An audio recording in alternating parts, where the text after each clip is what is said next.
Cricket? That ain't much time, is it?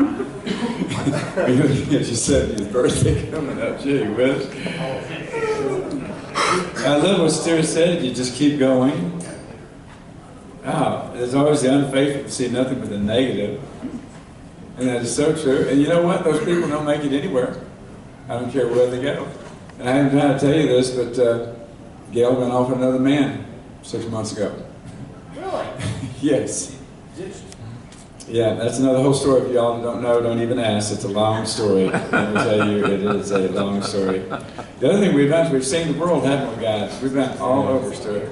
And we've seen the world, we've taken wonderful trips, and those are all things that I love to do because it's very important to me to be able to share the world with people.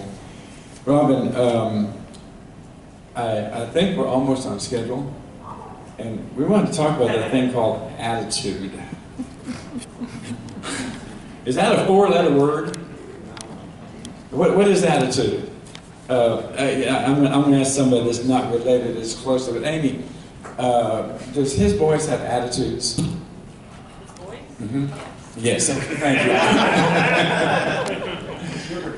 How do you define that? That you so distinctively said, yes! In other words, they do things that show kind of a different attitude, or they just have attitudes? I like to say they have their own agenda for the day. They have their own agenda. They're twins. My son's got twin boys. They're 20 years old, and trust me, twins are a totally different agenda. What is an attitude? Bad or good? Huh? Between it, you're asking bad and good. To the bad or good? Bad, yeah. Perspective. I think it's an approach. I think it's everything. I think it's who you are. It's what you It's who you are. It's everything. Holly, what did you start to say? Oh, okay, I thought you said something. I said it's an approach. It's an approach? Yeah. How you approach things. I'll buy that. I had Rob Ballinger and Dean Mills I wanted to have joined me for this, if you would. Dean, could you and Rob come up, please? I'd really appreciate it. I use the term a check up from the neck up to get rid of your stinking thinking. Thank you, Zig. If you don't think, you grab a seat, guys. Come on, go over here and grab a chair. And that thing will blind you if you sit. Yeah, I was going to say the best for you right here. Yeah. And then you then have to put you in the hot seat. Now, you don't want to Why don't you move? Yeah. Guys, why don't you move over here? Chairs or something. This is the most important part of everything we've got to do here in our 3 days. Because I learned a long time ago, if your attitude is right, everything else is right. And I picked on these two guys because I saw them make a turnaround. Because what's going to happen, you realize that you're going to have days that your boys' or attitudes are good, as we call it, or bad, as we call it, or whatever the definition of an attitude is. And poor Dean, he's out in the middle of nowhere, Hiawassee, Georgia, and his phone rings, and I say, start a show. Has that ever happened to you? Then he turns around, he's looking out there, and he said, where is he? And all he sees is the woods at the Hiawassee Fair. You've been there, Betty. Oh, yeah. Where is he? He's hiding in the tree. That board observer's back up there poking around someplace. I know I can find him. It was the third phone call in 5 minutes, by the way. Yes. And he ended up, and what he was doing, he was up there polishing the cookware. And he just kept polishing and polishing and polishing. I don't know if he was just didn't want to do a demo or whatever, but there was people out there. When I see people, I've been in any of your shows, you know, I go crazy. I'm talking to you, think I'm rude. You know, there's somebody walking by, they're my number one priority, and they're your number one priority. Is that clear? The business is open. The store is going. Just because I'm there doesn't mean you're going to stop anything that we're doing. So anyhow, he ended up, if I'm correct, was that like 28,000 at that little show? Do you remember? Something like that. Okay. But it wasn't because of the people, it wasn't because of the presentation, it's because he got his attitude right. Now, what is attitude? That's the key question. You know, Rob, you and I talked about this last year because you said, man, yeah, I said, you got the crud. He said, I know. Remember that? Yep. And he fixed it. And how did you fix it? Now you probably think, well, gosh, Dave, you're just born with that, whatever it is that makes people stay successful, whatever. If only you knew, and my son and my sister are here to confirm None of them. I was born with no talent whatsoever. And I I should have brought that. In fact, I've got up there, so I'm taking my sister Linda. She's not doing well. We're leaving here tomorrow. I'm going to Arkansas to go see the one who went on the Alaskan cruise with us. And anyhow, there was my report card, and it said, David, obviously, clearly, will not be a good citizen. And he has a horrific attitude. He does not know how to take care of it. And that was my 5th grade school teacher, Mrs. Rousey. And she left the classroom when I was in the 3rd grade, and when she came back in, I was in there and I had everybody playing instruments, and I was yawning and she didn't know it, you know? And I had them all orchestrated, and I was orchestrating it and having fun. Well, she condemned me something horrifically for that, because was that an attitude? What is attitude? And first thing sometimes company go, good day, don't think there's anything wrong with my attitude. I don't even know what an attitude is. Now you guys gave me some definitions, but is that truly and clearly what an attitude is? What is a bad attitude? Rob, can you tell, what's a bad attitude? Well, negative is obviously the biggest hallmark of that. Bad attitude is going to start with a negative outlook on everything. It doesn't matter what it is, even if you're verbalizing it or not. When you look at something and assess it in a negative connotation in your own mind, whether you verbalize it to somebody else or not, if it's in there, guess what? You're having some negative thoughts. You're going to put yourself in a bad attitude. Body language is also perceived as that. Sure. Sure, it can manifest itself in tons of different ways. Yeah, absolutely. I want us to get control of it. I came up with a new thing for people coming up to you at the show, the vendors and what have you, and here's what I said. Excuse me, sir, could I please have your attitude? You're the silence. You said, wait a minute, I don't know what to do with that. They don't either, and they leave. When I asked them if I can have their attitude. What is attitude to you, Dean? Perspective. Perspective. Explain. The way you look at something. Okay. Like Sal said, approach. The way you're going to approach a problem. Is it a problem or is it an opportunity? Stuff like that. Y'all agree with that? I think that's true. It's a perspective of something and how we're going to look at it. Can we address it? Is it lemons or is it lemonade or whatever? Can anybody tell me at any time in your life the benefits you've had of looking at something in a negative fashion? No. Whatsoever. Can anybody tell me? I mean, say, yeah, there was this one time I was doing this and I got negative and it got better. What's Zig Ziglar's quote? Zig Ziglar's quote is, a positive attitude won't allow you to do anything, but it'll allow you to do everything better than a negative attitude. That is so damn on. If I were you, I would write that down. A positive attitude will not help you do anything, but it will help you do everything better. And I learned that at an early stage of my life, you know, and I said, golly, I think I'd rather be there because I seem to get better results when I looked at things in a positive fashion. But it's easy to get down, isn't it? Isn't it? And then what do? You want to spread it, don't you? You get to a show and you hear somebody say, oh yeah, you at this show, man, this thing really sucks. You didn't know that, did you? It does. Then what do? You call Leslie and say, I was told the show sucks. Next thing you know, everybody's got everybody else's attitude going the wrong direction. And I want to know, through an open panel of discussions, what you guys can tell us that you can do or we can do, that we can teach each other, that when all of a sudden we are there and we want to go here, how do you get here?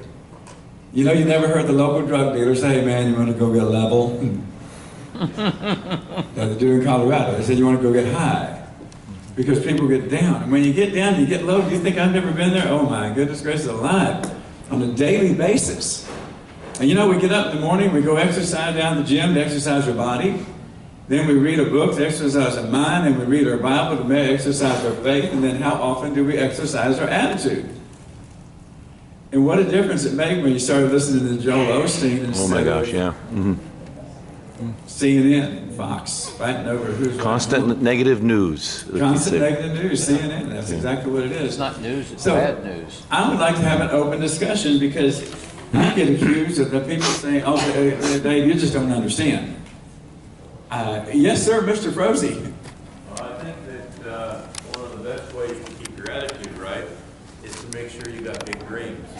because if what you're dreaming about is going to affect your attitude.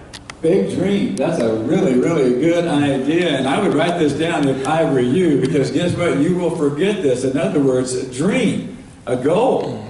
I don't know of anything that would ever help me more than having a goal. You need to reflect. Pardon? Reflect more. Get up early enough to reflect upon your day. Get earlier. Get up earlier and reflect on your day and start doing a little bit of meditation. Yes, ma'am, Monica. Part of reflecting is reflecting with an attitude of gratitude. An attitude of gratitude. Yeah, that's right. An attitude of gratitude. Boy, ain't that the truth, because sometimes we think we got it so bad. And I've got these things that I'm not going to give you because they're in the back of your manuals. And it's what to do when you're down and out. Okay, reality sets in. You're just having a bad day, week, month, or life. Believe me, there's ways to get out of the downs. Now, we had other ideas. We had other hands on. What are the other things we can do? All right. Attitude of gratitude. Yes, sir? I just think understanding the nature of sales. Guys, I just think you have to understand the nature of sales. We're all salespeople here, right? We've all had bad days. We've all had fabulous days.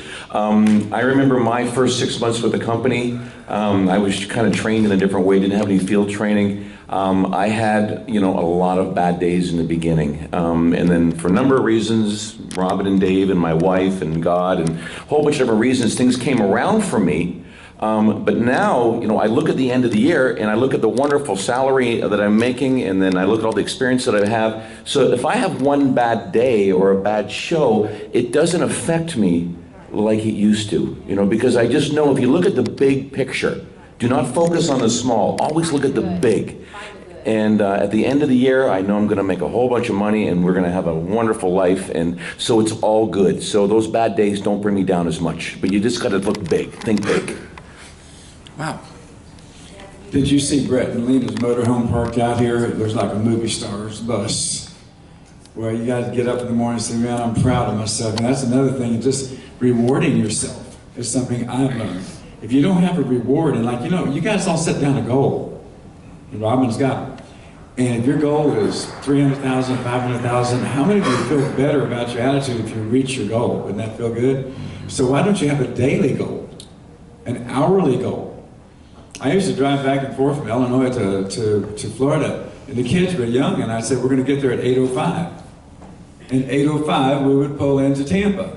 How did he do that? Well, I'd set a goal. You plan your goal, and that'll make your attitude really good. If you have a goal. If you don't have a goal, how do you even get up in the morning? Golly, Cheryl? Be organized too, because if you're not organized and prepared, then that asks you. Being organized and prepared, is there anything that will frustrate your attitude worse and you can't get things together and doggone and you're running late or whatever, Sal? If you ask me how I'm doing, what do I say? Never had a bad day. That is correct. 30 years ago when I first started saying, it just comes out. Never had a bad day. Never had a bad day. And I say every Would Christmas. everybody write that down, please? Never had a bad day. Every hotel person, every time I check in a hotel, they say, how are you doing today? Never had a bad day. And they're like, huh. Everybody gets a giggle out of it. 30 years ago when I started saying that, and I was bartending, and it was very snide and tongue-in-cheek. Oh yeah, I've never had a bad day. But here's the deal. I started saying it, and I brainwashed myself, because at the end of the day, I'd be saying, yeah, I never had a bad day, and I'd be like, well, you know what? Maybe I'm not real happy right now, but it really wasn't a bad day. I believe it 100%. So start whatever works for you. Make it what you say, and it will happen. Right. Never had a bad day. And what happens? That becomes a habit. Now we go back to all the other stuff we talked about. Now it is a habit to never had a bad day. Mr. Benefield, sir? I think one thing I've learned about attitude is just how you feel about someone or something. And one thing I've learned is feelings are all over the map. They come and go. I may feel different 10 minutes from now about this or that. One good sale can change my feelings. So once you get a grasp of that, you can realize that don't worry about feelings. The only thing you can really control is yourself. And I can concentrate on doing the best job I can do every day, because I'm in charge of that. and I can work on being the best thing the person, my customers are going to need all day long. And focus on that. Don't worry about the feelings. Feelings come and go. They're really, if you base your life on feelings, you're never going to get anywhere. Can I ask you another real quick question? Can anybody tell me the benefit of knowing how somebody else is doing? Well, no. And what is the benefit of telling somebody how bad your day is? How does that benefit anybody? Anybody tell me? It sort of doubles it. Huh? Brings it down to your level. You want to get down to your level, aren't you? Aren't you? And they'll come and get you, won't they? They'll bring you down to their level, won't they? If you don't bring them up. When you answer the phone, I say, and the good news is, it kills them. That's how I answer my phone. And the good news is, well, and then I say, well, hey, you having a good day as I am?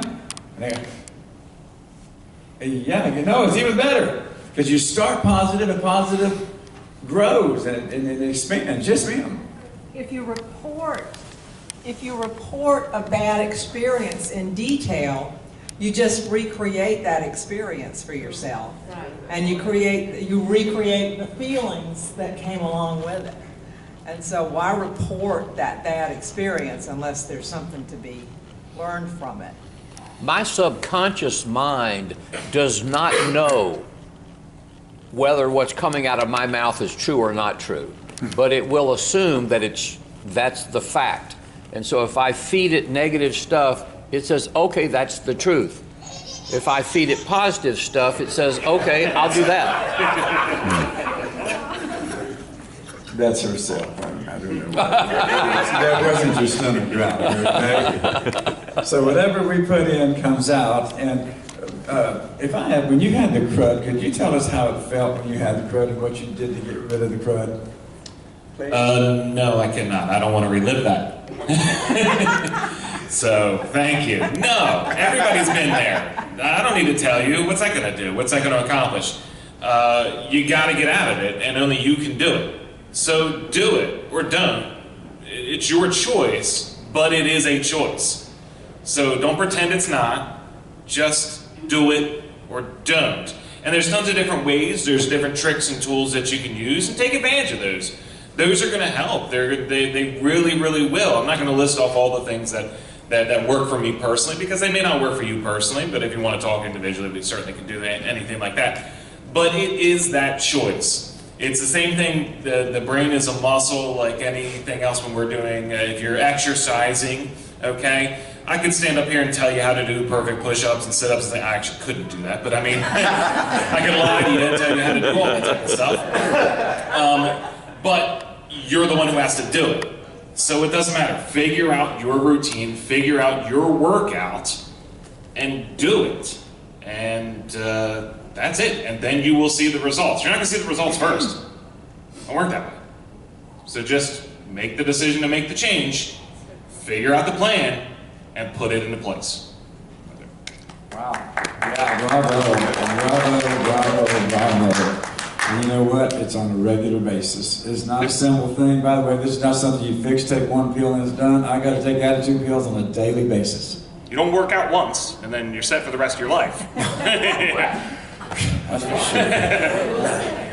Wait. I don't think you guys quite got that. It's a daily thing. It's every single solitary day you've got to face and look negative in the eye and control it, or it will control you. I guarantee you 100%. I got you in just a second. Yes, sir, Jason. I need to learn this. I'm learning from you guys. Thank you very, very much. I looked up the meaning of attitude. It's a way of thinking. It's a way of thinking. At the Georgia State Fair, I just asked her, I said, my attitude was bad. She said, it was bad, and I recognized it. I worked 8 days and didn't make a dime. Yeah. But with the help of Nicholas, and I think that's one of the biggest things in this room is the overall attitude and the support. I wasn't by myself. I called Nicholas, I said, and you know what, end of the story is, I stuck it out. And I recognized I had a bad attitude, and I said, help. And my attitude sucks, it's getting worse. And Saturday, we stuck it out. We worked 8 days. And on Saturday, I had one show. And only because Nicholas said, Jason, I'm having to tell myself the same thing as what he said. It comes out in the averages, so we did. We stuck it out, and I kept working on that attitude. And on day 9, we had 1 show and we made bonus. One demo and made bonus. But I about walked every day. It was that attitude, and I struggled with it. Yeah. Every day I told her, I said, I'm going to pay the $1,500 this booth costs. Let's go. I said it every day, and then every time I say it, I'd like Nicholas help me fix this attitude. Everybody's been there, done that. And by the way, if you knew the history of this young lady right back here, you would understand that she's a master of maintaining a positive attitude. You know why? She's been at the very bottom, haven't she, kiddo? She, matter of fact, when we travel together, we're machines. Yeah, there's nothing that can mess up our day. I don't care if they throw the food at us. That's the best service we've had all day. It doesn't matter. She was one of the children that escaped from Cambodia, the water people, that they're shooting at them as they're going, et cetera, et cetera. And then, I mean, I could go on and on and on. Please share anything you can. That is so true, Dave. Cab knows me best with my attitude. He can confess with that. So every time I think we have a bad show, there's nobody there, the show sucks, I always go back to where I came from. And you know about Cab and I's story, we start with nothing. And I came from nothing, from Cambodia, living in huts and mud floor with no screens or anything. So when I come to America, you guys have an opportunity, and you don't know until you really travel the world, see other countries. And there's no attitude. They live life to the fullest with what they have, and I always go back to that when I think of having a bad show, say, okay, it's not bad. This is way better than what I had before. So I always try to stay positive and look at how lucky we are to be here, have a roof over our head, food, clean clothes, and just a nice life. And so that's my attitude, look at the positive of what we have.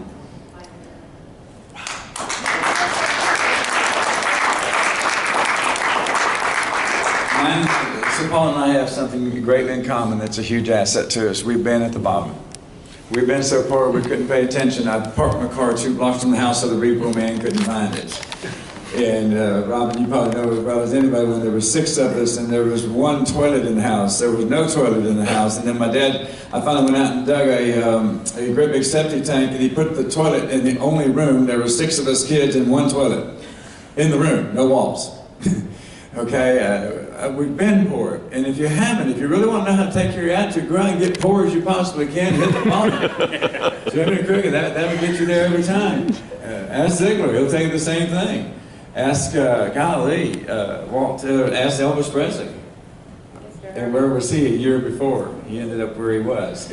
I'd like to hear from Dean how you maintain, because I've seen you go a roller coaster and you always bring yourself back up. What do you do?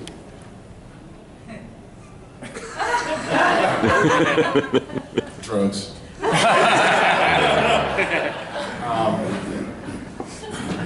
I don't know, it's very similar to what Jason was just talking about. You know, you have a day where it's just terrible.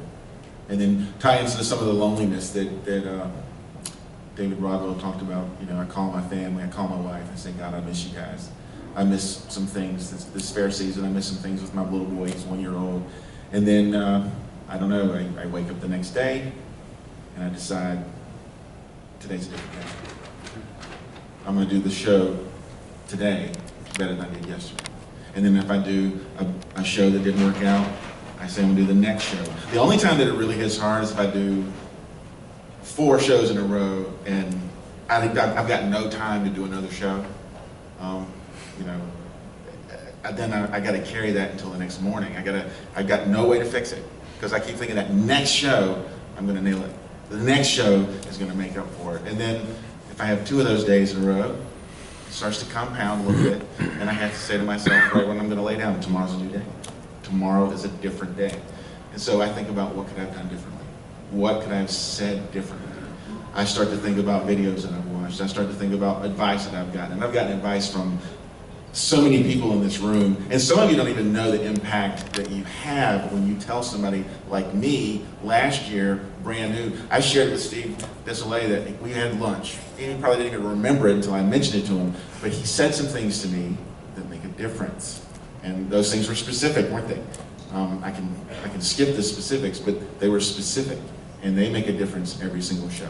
I talked to Tim once in a while. Tim was the very first demo I ever saw. And so when I'm laying there thinking about what can I do tomorrow, I think about some things that he might have said, some things that I talked to Cam about, some things that I talked to Steve about, some things that I talked to Charlie about. Charlie and Monica, they probably didn't think I knew what they were doing, but we worked the same show one time, and they came over periodically throughout. They were checking on me. They were making sure that I was okay. They probably were reporting back to the office, because we've all been in that situation before where, you know, how's he doing? How's his booth look? Can you give him some advice? Can you help him out? Is he making any sales? But I knew what they were doing, and it came from a place of love and support. So while I'm laying there after I've had 3 consecutive days in a row thinking, gosh, what am I doing wrong? I remember some things that Rob trained me. It's ironic that we were up here at the same time, and we went through the same kind of crud at the same time. Different crud, but crud nonetheless. He would say to me, tomorrow's a different day. So I'm thinking about that. He called me one time, and he said, he saw my show sheet. He insisted that I send him my show sheet every time. So I would send it into the office, and I would send it to him. And I think he called me either the day after I sent it to him or whatever, but it was like 3 shows in a row, 3 events in a row. And he's saying, look, I know how you feel. You're gonna wanna quit. Don't. You're gonna wanna change your presentation. Don't. You're gonna wanna work on all these things. Don't. So now I'm laying there thinking about that. Charlie and Monica, they told me, you're gonna have all these things, all this advice from everybody, and you're gonna try to do it all at once. Don't. And then I had an OIC. This was the big change, the overwhelming change in attitude. I'm getting long-winded. This is more information. That's fine. I was at a Raleigh home show. Mr. Hurley showed up, and he did a video, okay? And I was aware that I was not mentally where I needed to be, okay? My wife had to visit that day because he wanted to meet my family. And she showed up, and I think I'm up there rocking it with like all this positive, this smile and all this kind of stuff. Apparently that I have a good smile. I don't know, that's what I'm told. But I think I'm doing that. My wife comes down the aisle, and I look at her, I make eye contact. She can tell where I'm at in the show, so she takes the kids out and comes back when I'm done. I said, what'd you think of the show? You know what she tells me? She says, yes, she did. No, she said, you looked so sad until you saw me.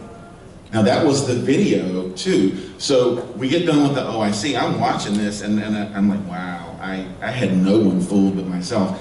And Robin reached out to me after that OIC, and she's like, is something going on? Sweet man, that's what she calls me. Sweet, she calls you all sweet man. But don't tell me that because it makes me feel special.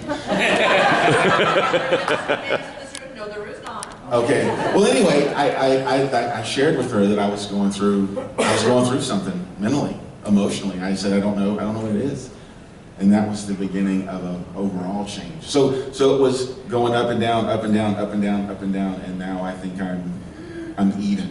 Good. I'm even. But everybody in here, with very few exceptions, has some sort of impact.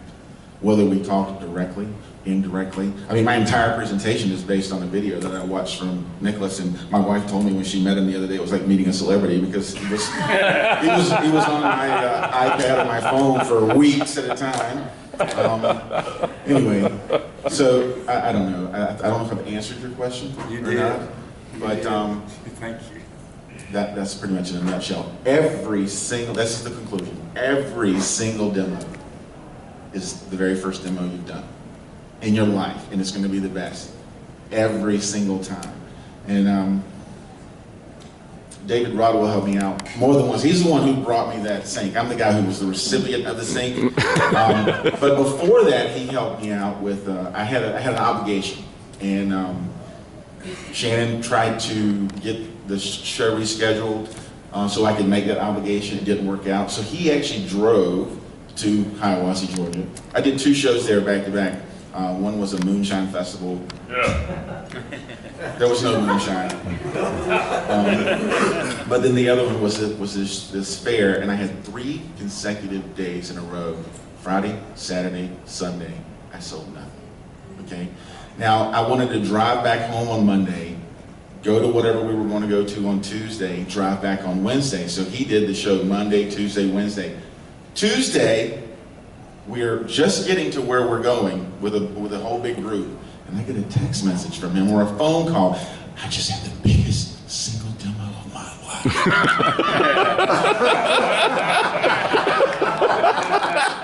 How do you think that makes you feel? Made me feel I pretty good. look like I had just gotten slapped or kicked. I don't know. My wife said, "What's wrong?" And I said, Son of a bitch. that's what I said. Son of a bitch. I cannot believe this. And now I feel like I'm here wasting my time doing something with my family when I could have been there and that could have been my demo. So she says, what are you going to do about it? I said, I don't know. Maybe this isn't for me. I mean, I went through this whole thing. And she's heard this 1,000 times, so she knows that I'm going to bounce back and be like, okay, I'm going to give it another shot. Anyway, I came up with this plan. And you almost ruined my plan. I said, I'm going to drive back early Wednesday. And I'm going to show up, and he's not going to know I'm there. I actually tried to do to him what you did to me the following day. But he kept saying, what's your ETA? What's your ETA? I'm like, don't worry about my ETA. Well, I need to know when you're going to be here. So I tell him I'm going to be there about 4 o'clock. I show up at 4 o'clock, and I watch it. Now, I don't get to see a demo, but I'm watching him interact with people. Just having fun, interacting with people. So I walk over, I let him know I'm there, and I ask him, can I be your audience? Now, this is in no way disrespectful whatsoever. But I said, let's start a show. I want to be your audience. And all I kept thinking when he was doing his show is, he know better than me. I can do that. I can do that. I can do that. The next day, I had my single biggest show. And I'm not going to say how much more it was than his, but it was awesome. It was all right here. I had decided, because of those 3 bad shows, and despite the fact that, he took some things out of context. He said he was sitting across from me and there was all these people. He counted 4 bodies. Why aren't you doing the show? That's what happened. There were some people walking by, but it wasn't over. But anyway, he had the right mentality though. And guess what? The next day, or that day, was the day after that. And the first call was, hey, I heard you had a great show. When's your next show going to be? And I looked at my watch and said it's going to be about 15 minutes because I had it in my mind it was going to be at 11. 5 minutes later, do you have a lot of people at the show? I go, well, there's some people here. And then 2 minutes later, I've counted 15 people walk by your booth. Start a show. That's how it went down. But that day was one of the single biggest days that I had, and they were back to back. Talking about momentum, talking about, okay, maybe I can do this. Maybe I should listen to my trainer when he tells me, don't think about what you failed to do yesterday. Every show is a new show. Every new day is a new day. Okay, that's it. Awesome. Thank you. Awesome. That was really mean of me because I'm heading out there in the woods at this fair and I call him, hey, how's it going? Oh, it's fine. Any people there? No, there's nobody here yet. Okay.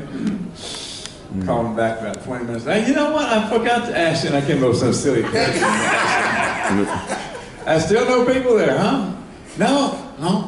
I took it about 10 more minutes. I can't take it. I sit there, kept watching them go by. I just saw 15 people go by. Quit polishing your pots and start a show. I might add to that. I went up and just started talking to some people in the street. And this will be my concluding lesson for you guys. And I want Rod and Brian is going to be sharing some things about inspiration, etc. But one of the biggest things I noticed as I traveled the country was you guys are not noticing the people walking by. You're not making that effort together because if you remember, those 2 guys were both in the military. One of them already had a set and bought more, another one bought a set, if I'm not mistaken. And all I did was I went out there and said, excuse me guys, we're starting a show, whatever I said, I don't know what it was. They sit down, next thing you know, you have 2 or 3 more other people talking, then one guy would not shut up. He just talked and talked and talked, but he spent money too. If there's anything that I want to tell you for 2019, Just start your show. Just start your show. Don't wait for a crowd. Don't wait for an audience. Go ahead. How many people have been told that by him, start your show? How many people have asked him, what do you mean when you say that? I have. I always will. That's what I always, what do you mean when you say just start your show? And the answer was, just start your show. So this is how it always works. Shows up, hey, how you doing? Didn't know he was going to be there. Sometimes drops the camera off on my refrigerator.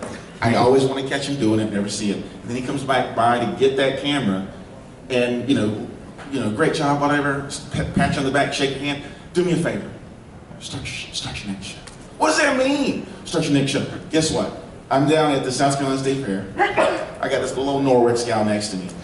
Okay, she can see me having trouble starting my show, or getting audience building. I'm doing everything I know how to do. She walks over while she's folding something, and she leans into me. She says, "What would happen if you just started the show?" And I just bust out laughing. I said, "I'm going to ask you what that means in just a second." And I get everything ready. I was cleaning up my pots, getting ready to go. I come over to her and say, "What did you mean when you say just start?" She says, "Just start the show." I said, "To who?" She says, "Just anybody." So I used her name. And then I learned the people across from me, and I started using their name. And instead of talking to fruit or a dog, I was like, "Hey, Steve, do you like to cook?" Yes. Now people are like watching, and then this group starts laughing, and that group starts laughing. And the one thing that I learned, and I put this on my report, was the best way to build an audience is just start a show. Yes. What do you mean by that? What I mean by that? Do you like to eat? You'll be interested in let me know how it goes. Just start your Start the show. Write that down. Put the same place. Don't forget to start your show.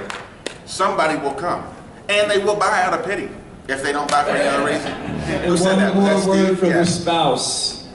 Listen, spouse. If he went fishing, he comes in the house. If it doesn't smell like fish, don't ask.